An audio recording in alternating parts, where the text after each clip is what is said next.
What's going on, everyone? Marksman here. In today's video, I'm going to be going over every UFC champion's nightmare matchup. So yeah, let's get into it. And if you like these videos, make sure to like and subscribe.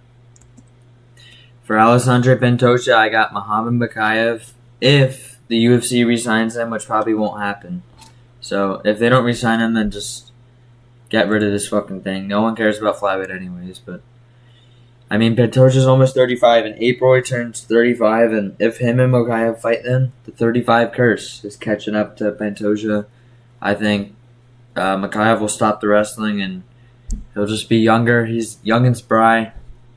He won't let Pantoja on his back like all the other strikers, and I think he'll beat Pantoja by decision, or maybe like a late TKO.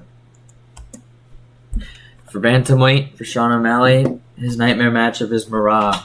And this is because Merab won't stop shooting takedowns.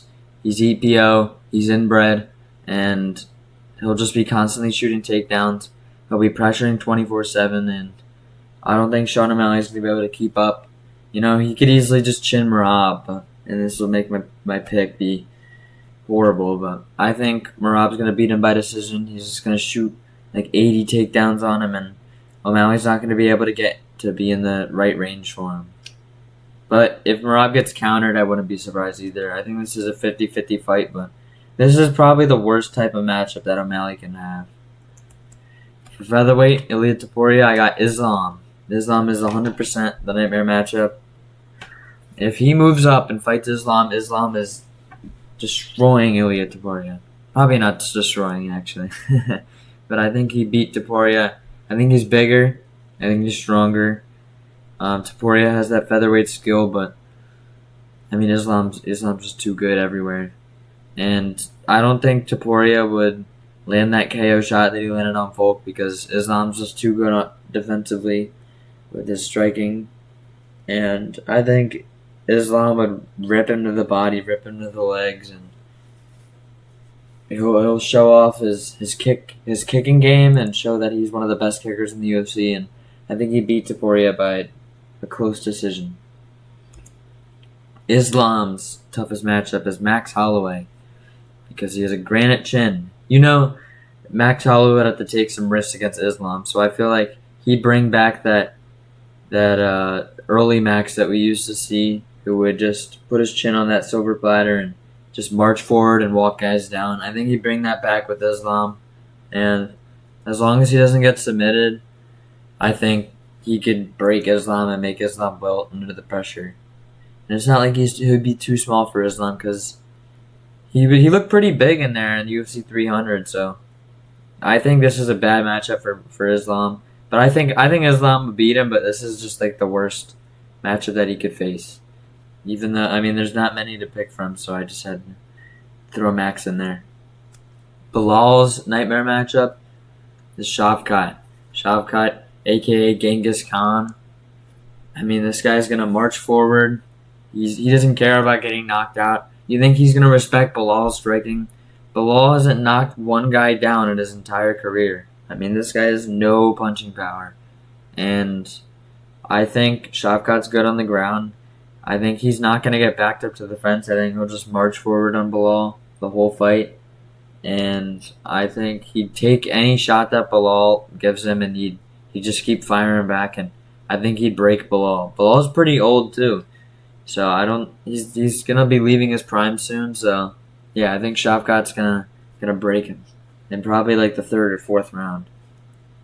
I don't know. Maybe he could be early, but I feel like it would just be slowly. He'd be slowly breaking Bilal, and then he'd get him out of there in the late rounds. Dricus' nightmare matchup is Israel Adesanya. You know, I think Dricus is going to beat Adesanya, but there is a good chance that Izzy catches him. Like, I could just see that. I could see Dricus going in with his sloppy punches, and I think Adesanya could just counter him and put him out. I hope that doesn't happen. I think if Dricus survives the first 2 rounds, we get cruise mode Izzy, and I think Dricus would win by decision. Or maybe he'd finish him. I don't even know. But I think Adesanya is the worst type of matchup for Dricus because I think these guys with really good counter striking can catch Dricus. that was the problem with Sean Strickland. He could have won that fight against Dricus if he didn't. If he had better counter striking, and I think Izzy has that counter striking that Strickland doesn't. He's a great striker. He's overrated, but he's great, and I think he can catch Dricus. Alex Pereira. This is a hot take right here. Alex Pereira's worst matchup is Jailton Almeida. This guy, there is a 0% chance he stands with Almeida or with Pereira. Everyone knows Almeida's gonna get in there and immediately shoot a takedown, and I think he'd get it easily. This guy was ragdolling Curtis Blades, and I don't care how much better Pereira's gotten on the ground. He's not stuffing that takedown from Almeida, and I think he could actually get choked out in this fight pretty easily. Either that, or he just knocks Almeida the fuck out. He just disposes of him easily. But I think that this is actually a very tricky matchup to predict. I think Almeida has a great chance of winning this fight. And I don't know. We haven't seen him on the feet, but maybe he could survive. He's bigger than Pereira, so I don't know. Maybe he could just get chinned, and I'd sound like an idiot. But I think Almeida could definitely submit Pereira in like the first. And Aspinall's nightmare matchup is Alex Pereira.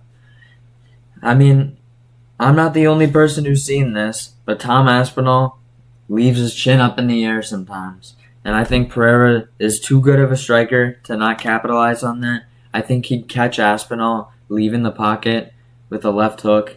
And if Pereira doesn't get subbed in the first, I think Aspinall has a good chance of getting knocked out. Pereira's power, I think it'll translate to heavyweight. That's a Pereira with no weight cut. He has a good chin. I don't see him getting knocked out on the feet. If he uses the leg kicks to his advantage, he could slow down Aspinall and then catch him with that left hook and get him out of there. But, yeah, so that's pretty much it. Honestly, this fight is very, very interesting. I think it's 50-50, and I hope this fight is next for Aspinall and Pereira.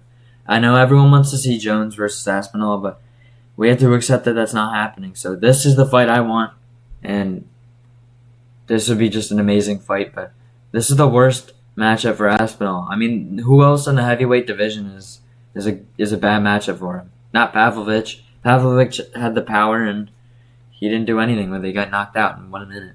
So yeah, I think Pereira could capitalize on the mistakes that Aspinall makes. So yeah, that's the video. If you guys like this, make sure to like and subscribe. I'm going to be dropping a video tomorrow. So you subscribe and turn on those notifications so you can see every time I upload, because I'm going to be really consistent. So yeah, this is Mark Spin, and I'm out.